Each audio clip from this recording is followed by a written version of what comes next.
Welcome back to Apex Sci-Fi. In the Galactic Council, war is civilized. It is a mathematical transaction. When a ship takes 50% structural damage, it surrenders. When an army loses its general, it lays down its arms. It is efficient. It saves lives. It preserves resources. This is the law of war. Every species follows it. Except one. Today's story comes from the archives of the Zarian Empire. It details their first combat encounter with a Terran cruiser. It was supposed to be a routine skirmish. It turned into a psychological nightmare. Because the Zarian learned that day that humans don't have a give-up button. They don't fight until they can't win. They fight until they cease to exist. If you are the kind of person who keeps playing even when you have 1 HP left, smash that like button. And if you want to know why alien therapists have a special classification for post-human combat trauma, subscribe and ring the bell. Target lock acquired. Prepare for trauma. High Commander Vrex stood on the bridge of the Sovereign's Mercy. His ship was a Leviathan-class dreadnought. It was 3 kilometers of white ceramic armor and plasma lances. Facing him, drifting near the asteroid belt of Sector 9, was a single human ship. The UNS Thermopylae. It was ugly. It was small. And it was already damaged from a minefield. Scan complete, Lieutenant Keel reported. Target integrity at 65%. Shields are failing. Reactor output at 40%. By the laws of conflict, they should be hailing us to negotiate terms of surrender. Vrex nodded. He was a veteran of 100 campaigns. He respected the rules. Open a channel, Vrex ordered. Inform the human captain that we will accept their surrender. They will be treated fairly as prisoners of war. The channel opened. Static hissed. A face appeared on the holographic screen. It was a human male.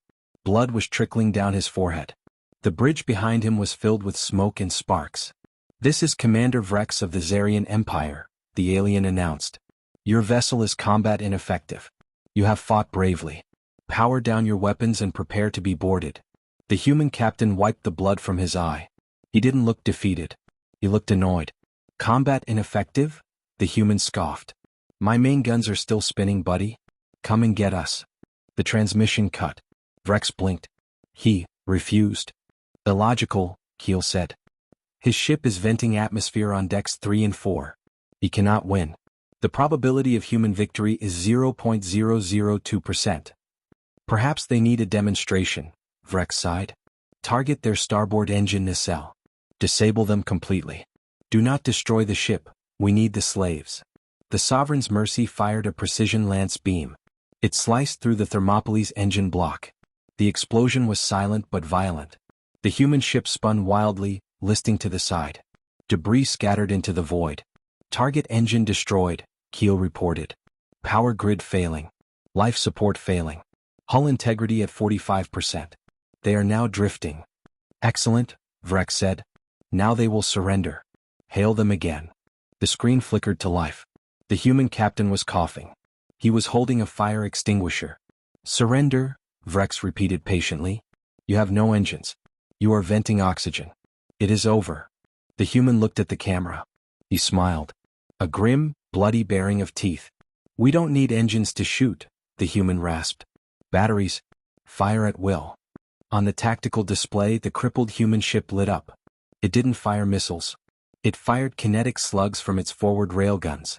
The ship shook with the recoil, tearing its own damaged hull even further apart. Incoming fire. Keel shouted, surprised. The slugs slammed into the Zarian shields. They did minor damage, but the audacity was shocking. They are firing? Vrex asked, his voice rising an octave. They are committing suicide. The recoil alone will shatter their keel. The Thermopylae fired again. And again. Pieces of the human ship were falling off with every shot. They were literally shaking themselves to death just to keep shooting. Return fire, Vrex ordered, angry now. Target their weapons array. Disarm them.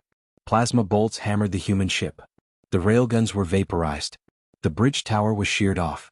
The ship was now just a burning, twisting wreck of metal. Hull integrity at 15%, Keel whispered. There is no way anyone is alive. The bridge is gone. Vrex watched the burning hulk. It was a tragedy. Such a waste of life because of stubbornness. Lower shields, Vrex said. Prepare recovery teams. We will salvage what we can. The Sovereign's Mercy moved closer. Then the proximity alarm screamed. Warning, missile launch detected. Missiles. Rex yelled. From where? Their launchers are destroyed. Sir. They are firing from the cargo bay. Keel pointed at the screen. On the visual feed, the side of the burning human ship had been blown open, from the inside. Through the jagged hole, humans in vacuum suits were manually pushing a loading cart. On the cart was a tactical nuclear warhead. They weren't launching it with a mechanism. They were pushing it out into space and igniting the thruster with a handheld flare. Evasive maneuvers. Rex screamed. The nuke streaked towards them. Point defense lasers intercepted it, detonating it just off the bow. The shockwave rattled the massive dreadnought. They are insane, Rex whispered. They are manually launching warheads from a burning room. Sir, Keel's voice trembled. I am detecting small arms fire. What? The humans? The survivors? They are standing on the hull of their ship. In magnetic boots. Rex zoomed in the visual sensor. It was true. Hundreds of tiny figures, clad in void armor, were standing on the skin of their dying ship. They were holding rifles, anti-tank rockets, handguns. They were firing at a spaceship. With rifles. It was pathetic. It was futile. The bullets bounced harmlessly off the Zarian hull. But it was terrifying. Why don't they stop? Rex asked. The ship is dead. The battle is lost. Why do they not stop? They are hailing us again, Commander, Keel said. Audio only. Broad frequency. Play it. The sound that filled the bridge was not a plea for mercy. It wasn't a negotiation. It was singing. Broken, breathless, defiant singing. Glory, glory, hallelujah. His truth is marching on. It was followed by laughter. And insults. Come on, you ugly bastards, a voice screamed. Is that all you got? I'm still standing. Rex looked at his crew. The Zarian officers were shaken.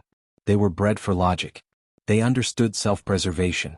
What they were witnessing was a species that valued spite more than life. Commander, Keel said softly, if we board that ship, they will not surrender. They will fight us in every corridor. They will fight us with knives. With teeth. They will detonate their own suits to kill us. Yes, Rex realized. They want us to board. They want to take us with them. The Thermopylae was breaking apart. The reactor was going critical. Yet, the tiny figures on the hull kept firing. One of them was throwing a wrench. A simple metal wrench, thrown into the void in a final act of defiance.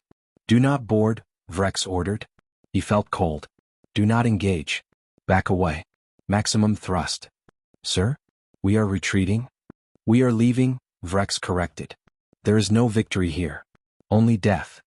The Sovereign's Mercy turned its engines. It pulled away from the wreckage. Behind them, the Thermopylae finally died. The reactor containment failed. A blossom of white light consumed the ship and the soldiers on its hull. But even as the light faded, Rex could still hear the echo of that singing. The report Rex filed to the High Council was redacted. The official story was that the human ship suffered a catastrophic malfunction.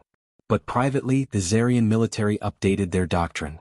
Classification, humanity, trait, terminal aggression. Note, do not engage unless prepared for total annihilation. Humans do not understand percentage-based defeat. They do not calculate odds. If you destroy their ship, they will fight you with the wreckage. If you destroy the wreckage, they will fight you as ghosts. From that day on, the Zarian Empire avoided human space. They weren't afraid of our technology. Our ships were slow.